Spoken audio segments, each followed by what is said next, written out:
Mwanadamu ukikosa neno, wewe umekufa. Hautakuwa na nguvu ya kulima, hautakuwa na nguvu ya kufanya biashara, hautakuwa na nguvu ya kufanya chochote, kwa sababu hauna neno ndani, hauna neno la Mungu ndani. Na kuambia kabisa, unyonge uliokuzunguka, taabu iliyokuzunguka, sintofahamu iliyokuzunguka, ni kwa sababu wewe hauna neno linalokusukuma uendelee kufanya, uendelee kuishi.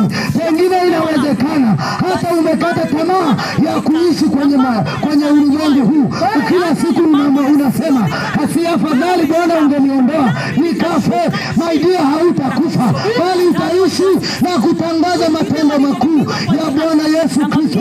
Jina la Bwana libarikiwe sana. Haleluya, haleluya.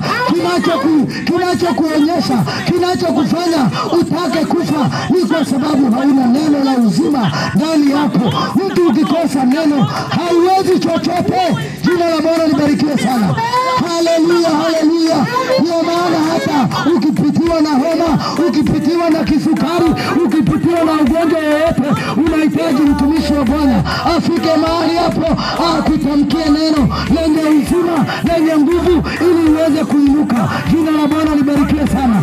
Kwa hiyo wanadamu, badala ya kutafuta neno la Bwana, wao wanatafuta mikate, wao wanahangaika na chakula, wao wanahangaikia na vinywaji, wanahangaikia mambo ya mwilini. Jina la Bwana libarikiwe. Lakini pengine umekuwa na vitu vingi vya mwilini, umefungua biashara kubwa, unakuwa na mashine, unakuwa na hiki na kile, lakini bado hauna tumaini.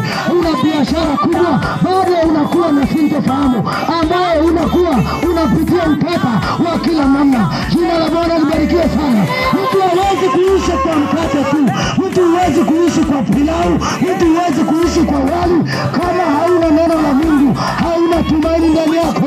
Ndio maana unaishi ukiwa na hasira ndani yako.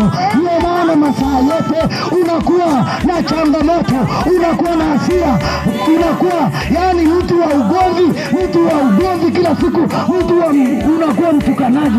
Ni kwa nini? Yamefika mwisho. Sema yamefika mwisho. Haleluya, haleluya. Unapambana kwa nguvu zako, bado unaona